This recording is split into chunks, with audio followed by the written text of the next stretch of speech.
a gente tem o prazer de conversar com o vice-presidente da República, General Hamilton Mourão, para quem nos acompanha nas plataformas digitais, também com imagens aqui no Band News em alta frequência. Já começo te agradecendo por atender a Band News FM. Boa tarde para o senhor, tudo bem? Boa tarde, André. Tudo tranquilo, tudo ótimo. General, bom, começo a te perguntar sobre as recentes eleições americanas. Joe Biden é o presidente eleito. Queria saber das relações entre o Brasil e Estados Unidos e já emendo perguntando se o presidente da República, Jair Bolsonaro, pretende cumprimentar o presidente eleito americano. Olha, André, as relações entre o nosso país e os Estados Unidos da América são relações que datam desde a época da nossa independência, sempre foram baseadas nos melhores princípios, não é, do direito internacional, do livre comércio, não é, da relação soberana entre os países, e eu julgo que continuará sendo efetuada dessa forma, sem problema nenhum, independente do governo de turno. Não é? Então, essa é uma questão que tem sido feita aí seguidamente, né, e eu sempre tenho procurado responder e deixar as coisas muito claras, porque para nós aqui no Brasil, os Estados Unidos da América representam um baluarte daquilo que são os pilares da civilização ocidental, como o sistema democrático, o capitalismo, o respeito ao Estado de Direito, a sociedade civil forte.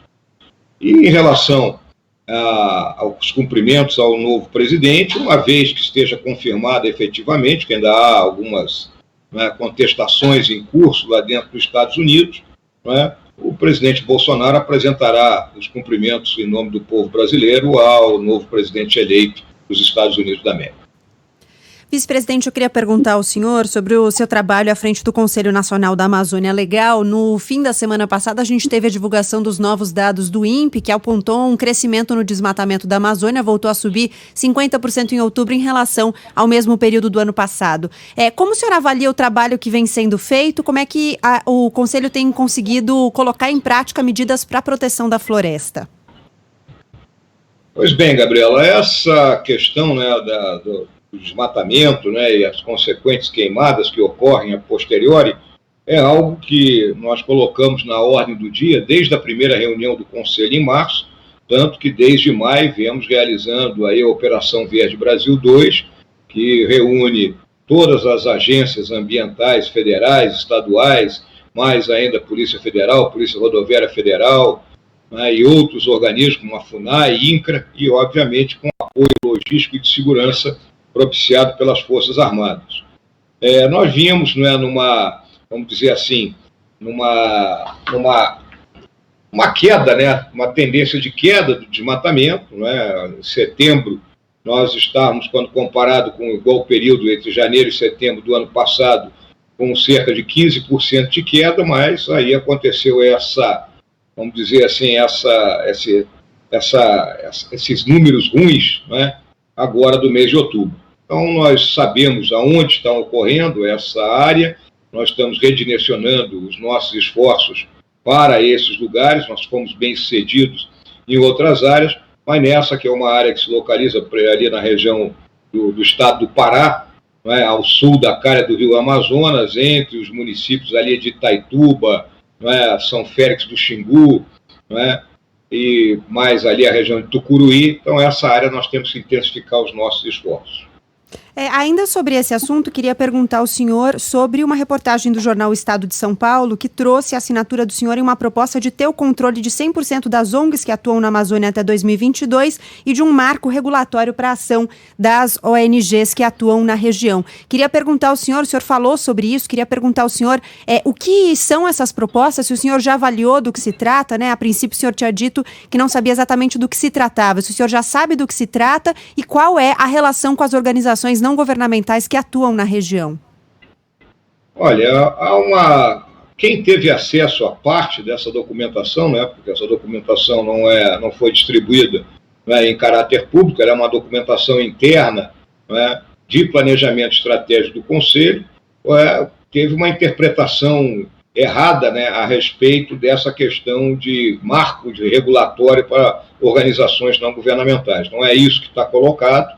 Nós estamos realizando um planejamento em conjunto aí com todos os ministérios, não é, que se destina a que a gente tenha objetivos operacionais que possam ser efetivamente cumpridos, que estão em fase aí de polimento, para que a gente possa divulgar aquilo que nós vamos conseguir realizar agora nos 2 próximos anos, ainda desse mandato do presidente Bolsonaro. E essa questão de marco regulatório das organizações não governamentais não passa, não é, por nenhum estudo mais sério nesse momento.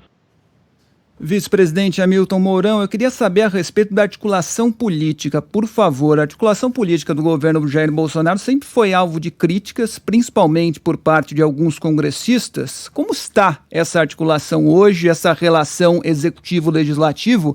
E aproveito para encaixar nessa pergunta a recente derrubada do veto presidencial à desoneração da Folha. Qual a sua impressão a respeito das consequências dessa decisão do Congresso? A questão da articulação política, né, ela sofreu aí alguns sobressaltos, né, desde o primeiro momento aí que nós iniciamos o nosso governo, né, numa tentativa que foi feita de conseguir estabelecer uma relação com o Congresso por meio das chamadas bancadas temáticas. Como essas bancadas elas são pluripartidárias, né, terminou por não haver, né, vamos dizer assim, melhores avanços e melhores frutos nesse tipo de decisão.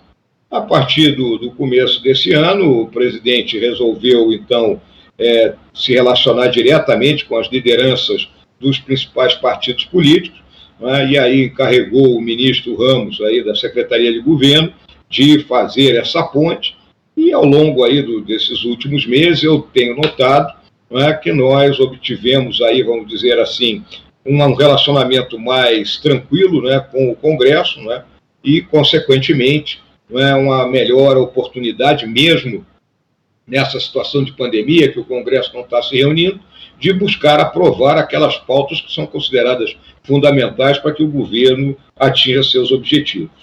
No caso específico que você perguntou aí, né, Fábio, sobre essa questão da desoneração, eu acho algo meio complicado, porque isso vai significar, não é, uma renúncia de receita por parte do governo federal, que terá que ser compensada de outro lado, não é?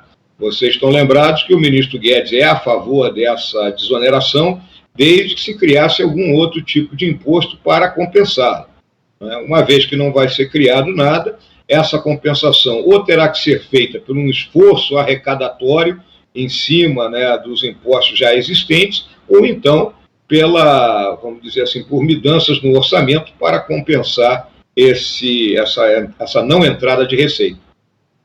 Estamos conversando com o vice-presidente da República, general Hamilton Mourão, e com a gente também o pessoal acompanhando no Band News TV. Estamos em cadeia com o Band News TV aqui na rádio Band News FM. Vice-presidente, eu queria ainda continuar nessa área de economia, para saber sobre a votação do orçamento. O senhor chegou a falar hoje pela manhã, em conversa com alguns jornalistas, que, já estamos no mês de novembro, né, vice-presidente? Eleições municipais batendo a nossa porta no próximo final de semana. A discussão, a votação sobre o orçamento deve ficar mesmo para o ano que vem? Olha, André, pelo que eu estou vendo, né, a não ser que o Congresso, né, num esforço supremo, a partir aí do término da eleição municipal, depois desse domingo, né, vamos dizer assim, consiga instalar a comissão mista do orçamento, que até agora não está instalada, né, faça a discussão desse orçamento no prazo aí de 30 dias, 35 dias, que teria, né, com sessões ininterruptas, né, durante todos os dias da semana, para que se chegue ao final do ano legislativo com a votação do orçamento. Caso contrário, o que vai acontecer, não é que nós vamos entrar o ano de 2021 sem ter um orçamento aprovado. E isso pode ter consequências graves para o país, tais como, não é, as agências de rating, não é, fazerem um downgrade aí do risco país, não é, e isso não é bom para o conjunto da nação, não é. Agora, também tem outra linha de ação de o Congresso se reunir em janeiro e conseguir em janeiro, antes da votação de fevereiro da nova direção das duas casas legislativas, a aprovação desse orçamento. Caso contrário, eu só vejo que esse orçamento vai ser aprovado lá para março ou abril. Vice-presidente, queria perguntar ao senhor, fazer uma pergunta que de alguma forma articula alguns dos assuntos pelos quais nós já passamos até agora nessa conversa.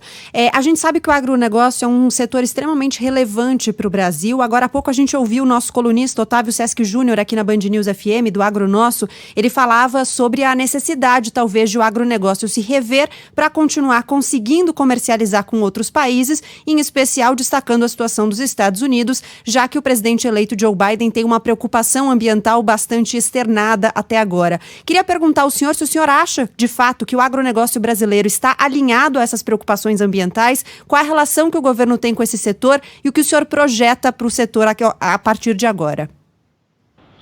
Olha, Gabriela, o agronegócio, né, é o setor mais comprometido com a preservação ambiental no Brasil. Eu posso te dizer tranquilamente que 95% dos nossos produtores rurais tem essa visão. Aí tira 5% que, infelizmente, ainda não entenderam, né, para onde o mundo está se orientando e ainda tem uma visão antiquada do uso da terra. O produtor rural ele sabe muito bem que a terra é o maior bem que ele tem que tomar todas as medidas necessárias para a proteção e a preservação daquele patrimônio, porque é dali que ele vai extrair, né, vamos dizer, a sua renda e, consequentemente, a sua qualidade de vida.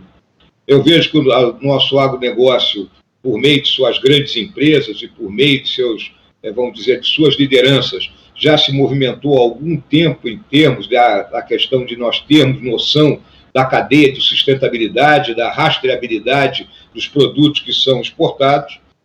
Os Estados Unidos, como você tocou especificamente, eles são rivais, né? Eles são rivais nossos em termos de produção, né, nessa área, né? Então nós temos que disputar esse mercado com eles. A maior fatia do mercado está nos países asiáticos, nos países africanos, que têm uma necessidade muito grande de manter a sua segurança alimentar, e o Brasil é o grande produtor de alimentos do mundo hoje, né, alimentando aí em torno de 1 bilhão de pessoas. Então, o que eu vejo, né, especificamente, nós, governo do presidente Bolsonaro, temos uma ligação muito forte com o agronegócio, temos dado todo o apoio necessário dentro das capacidades e limitações que o governo possui. A nossa ministra da Agricultura é do ramo, é oriunda do meio, é uma liderança, né, firme nesse meio, né, do agronegócio, e, portanto, eu vejo que ele é um dos grandes carros-chefes da nossa economia nos dias de hoje. Vice-presidente, um assunto sobre o qual a gente não pode deixar de falar, claro, vacinação contra o coronavírus, né? A gente tem várias vacinas aqui no Brasil em fase de testes, algumas muito adiantadas. Houve já polêmica, sobretudo no que diz respeito à vacina produzida pelo Instituto Butantan em parceria com o laboratório chinês Sinovac, Instituto Butantan no estado de São Paulo. Hoje a Pfizer informou que a vacina que ela produz, que ela desenvolve, tem 90% de eficácia. Inclusive, na última vez em que conversamos com executivos da Pfizer, ficamos sabendo que não havia, naquele instante, nenhuma negociação do governo brasileiro com essa empresa que está desenvolvendo também uma vacina com muito potencial. Como é que está esse tipo de relação com os laboratórios e o que o senhor espera a partir já deste fim de ano? Há alguma previsão de quando o Brasil terá, de uma maneira geral, uma vacina contra o coronavírus? Olha, Fábio, esse assunto, né, obviamente, ele está ligado ao Ministério da Saúde, Casa Civil, Presidência da República. Eu não tenho participado diretamente das discussões, né, sobre quais vacinas estão sendo adquiridas, quais vacinas, né, estão na mira, né, do nosso Ministério, a não ser aquelas, né, que já têm sido publicadas. Eu acredito que essa vacina da Pfizer, uma vez já sendo comprovada essa eficiência dela em 90% dos casos, né, ela terá uma boa prioridade e poderá ser objeto aí, né, de compra por parte do nosso governo. É óbvio que vai haver uma corrida, né, geral em cima da vacina, e nós aqui no Brasil, o que eu vejo hoje, né, é que nós temos que ter, né, vamos dizer assim,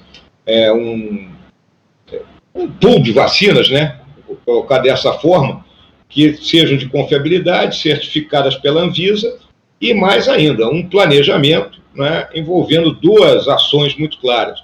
Primeira estabelecendo prioridades sobre quem, né, deverá receber a vacina, né, inicialmente. Essa vacina, vamos lembrar que ela age em cima do RNA das pessoas, então terá que haver uma definição muito clara pela ciência dessas prioridades, né?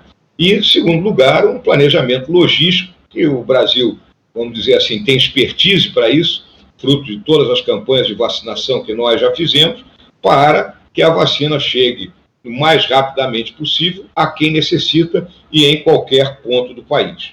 Em relação a quando estará disponível, né, isso ainda acho que ainda há muita discussão junto pelo pessoal médico, que a maioria dos médicos com quem eu tenho conversado me coloca muito claramente que a partir ali do segundo trimestre do ano que vem seria, né, o ponto onde nós poderíamos ter uma vacina com eficiência sendo distribuída. General Hamilton Mourão, vice-presidente da República, a gente não pode deixar de te perguntar, acho que é a pergunta mais difícil que já fizeram para o senhor gostou da demissão do técnico do Flamengo, do Domi? Quem que o senhor contrataria para o lugar dele? Olha, eu estou aguardando a vinda de Papai Joel, com pó de tubi, pô. O senhor vai ter que responder de forma... É o flamenguista raiz. É o flamenguista raiz. O senhor gostaria de Rogério Ceni no seu Flamengo? Não, o Rogério está fazendo um excelente trabalho lá no Fortaleza, né? Mas vamos aguardar aí. Eu acho que o Domi, ele não conseguiu ser feliz aí no Flamengo, não conseguiu organizar a defesa do Flamengo, já que nós descambamos para essa questão do futebol, né? E um bom time de futebol, ele começa pela sua defesa, né? E não pode um time levar 10 gols em 3 dias, né? Então, eu acho que alguma coisa estava errada. Vamos ver quem é que a nossa diretoria lá vai buscar. Eu tenho certeza que o Flamengo vai se reorganizar e um técnico que organiza a defesa vai para o 10, porque o ataque não precisa treinar, ele faz gol de qualquer jeito. General Hamilton Mourão, vice-presidente da República, muito obrigado pelo seu tempo aqui no Band News em alta frequência com os ouvintes da Band News FM. Uma boa tarde para o senhor. Muito obrigado, André, Fábio, Gabriela. Um abração para vocês e bom trabalho, hein? Obrigado.